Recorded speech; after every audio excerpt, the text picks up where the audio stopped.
Gabby, do you think it's up there? I do. I really do. Are you guys talking about the legend? Yeah. You know, so legend has it that the top of Century Tower holds the ultimate math equation. And the only human to have ever possessed this power was Jason Harrington. Hey, my name is Mateus. I'm the computational commander. Hello, my name is Kyle. I'm the coding captain. Hi, I'm Victoria, and I'm the design dictator. Hi, I'm Gabby, and I'm the project pioneer. And we are Jason's Jesters. And this is our game.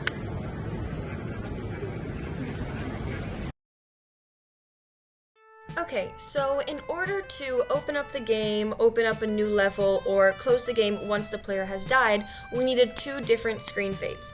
The screen fades take the parameters of direction, color, and speed, and then we have our first screen fade, which is our intro fade. So that's 4 rectangles going into different directions so that the screen fade kind of opens up into the level.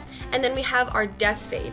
Our death fade closes down just one rectangle to notify that the player that his character has died.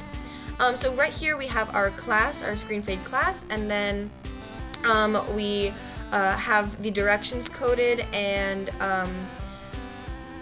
when those are opening up. Now, when we call this class, it's down here. We have our intro fade and our death fade. And then what you notice here is that we have 2 constants, which we needed to code in our constants file. We come here to the black and the fade black, so that there's 2 different types of fading, depending on if the player is opening up the level or closing out the level. If I go back to my main, something that interacts with the closing of a level or opening up of a level is the game menu. And in order to make a game menu, we had to make buttons. So I went over to this button class and I created this button class. It takes the parameters, takes 2 coordinates, and it shows that the button has to interact with the mouse in order for it to actually do something, because we need to not only hover over the button but also press it so that it either resumes the game, restarts the game, ends it, or pauses it. So we go to here in our main file. These are our button images, so we do have 4 buttons. I coded the start, the exit, the restart, and the resume, and this just brings in the constants from the button scale constants from our constants file. And now we need to implement when we're going to see these buttons. So now we go down here, and we already set up our buttons, but now we're actually creating them with their different dimensions. So the start button, we have their dimensions based on the screen width and the screen height, as well as the exit button, restart, and resume button. Now, if we go up here, the start intro and the start game and the pause game, they're all set to false.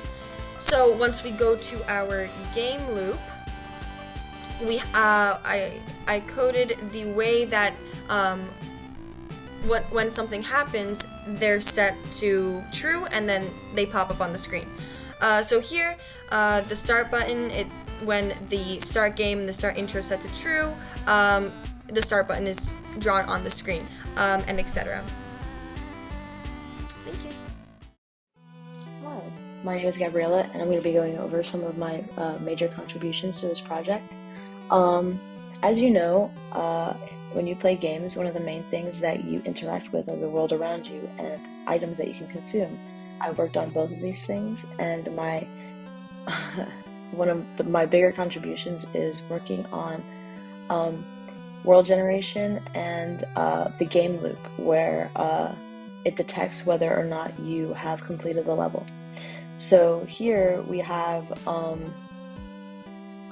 we're looking at the basic game loop, where if you start the game, when the cutscene plays, if you win the game, if you pause the game, and whatnot.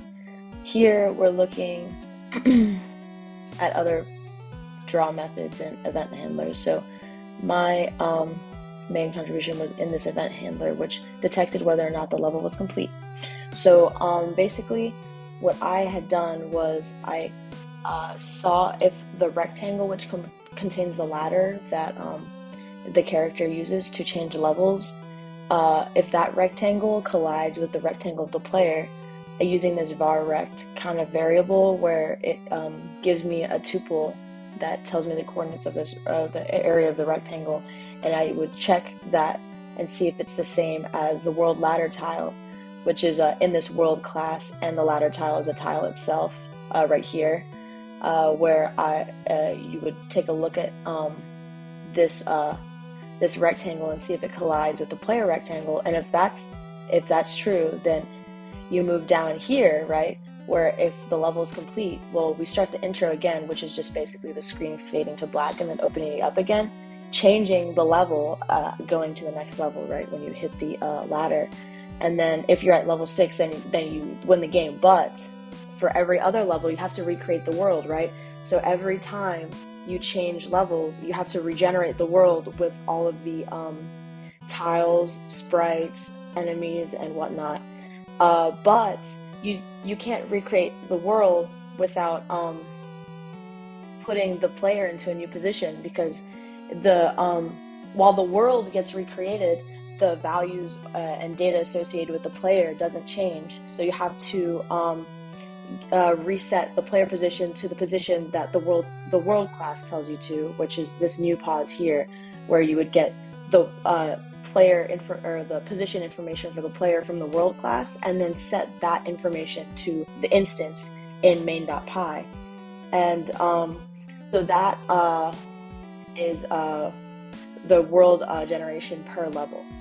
And also I worked on the item class, which is just basically a class which is used for the potion and the coins, which are consumables. And I've worked on the animations and if the item has been collected, and how you can update that information onto the screen, which is used in the main game loop when you look at items. This is our game, and the main thing I worked on, I'm Kyle by the way, is enemies and how they interact with the character. So the first big update of work that I wrote was the AI. And basically what the AI does is it just gives the enemies like movement and damage capabilities. So if you look here, we have this definition here, and as you can see, we can see the static function being used, the kind of move the enemy around, as well as some stun cooldowns.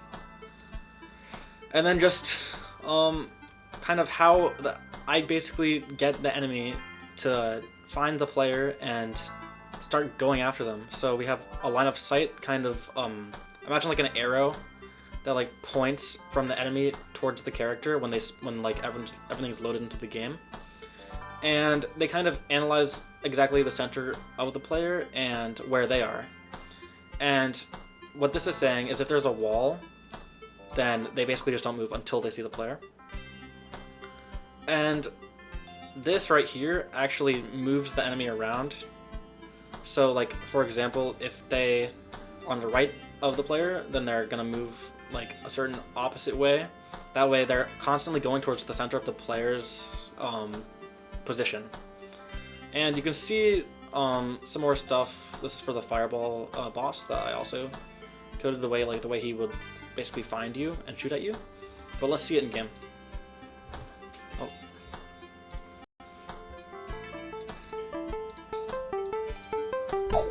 So as you can see, right now the enemies have a line going to me, but since there's a wall in the way, it's clipped and they won't shoot at me. However, the second I go down here, they're gonna start running directly to the center of me. I also added something where they can't get on top of my hitbox, because then it would be kind of impossible to shoot them and kill them. And if we go to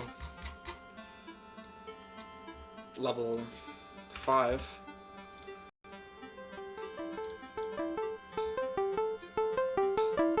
here's the boss enemy, and as you can see, basically this is tracking my character. And the fireballs as well. However, the fireballs have a delay on them, that way, you know, he doesn't have aim mod. And another big thing that I did that you guys may or may not have noticed was how the character gets damaged while there's an enemy. Now, it's kind of confusing how it works just because if you think about it, the damage class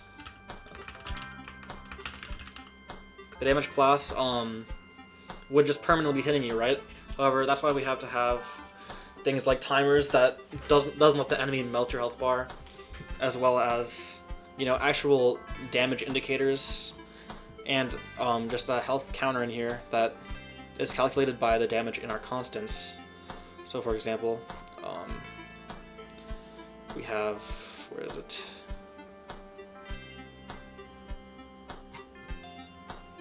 Okay, there is a, sorry, not here, but there is a basically damage indicator, and the damage is random for the player. It'll do between, I believe, 8 and 3 damage. Yeah. And as you can see, they despawn the second Jason hits them. And as well as, if you notice, there's a 500 millisecond delay between when they hit me and I take half part of damage. So I'll see it.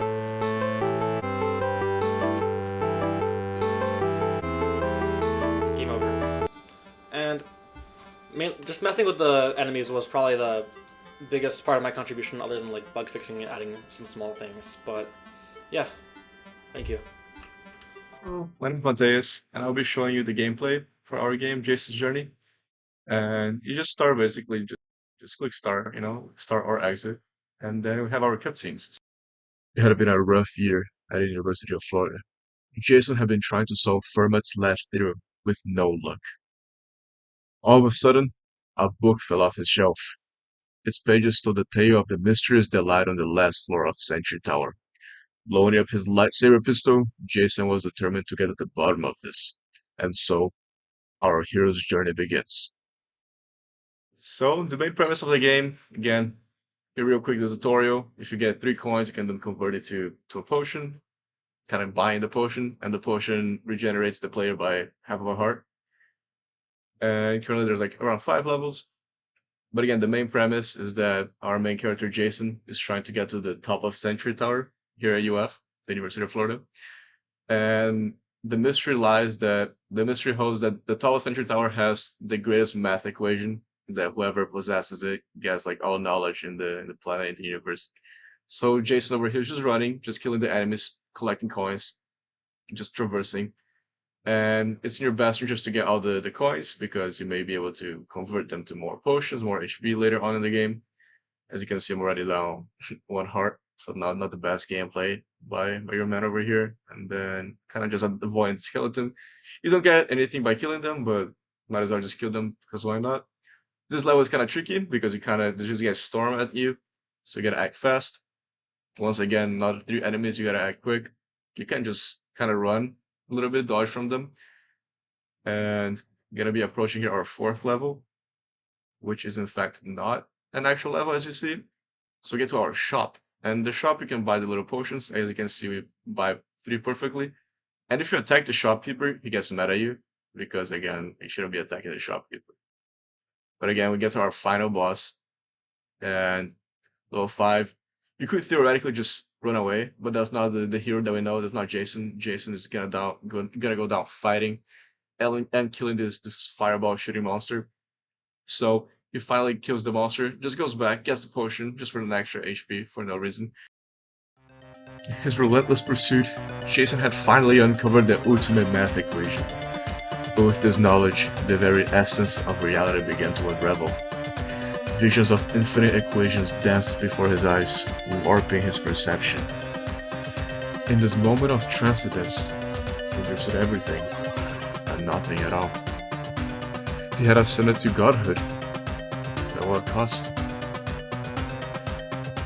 His newfound power allowed him to solve the mysteries of the known universe. Yet, in this omniscience, a profound loneliness enveloped him. Now, The greatest mind dwells in isolation, haunted by his boundless knowledge. The end, or is it a new beginning?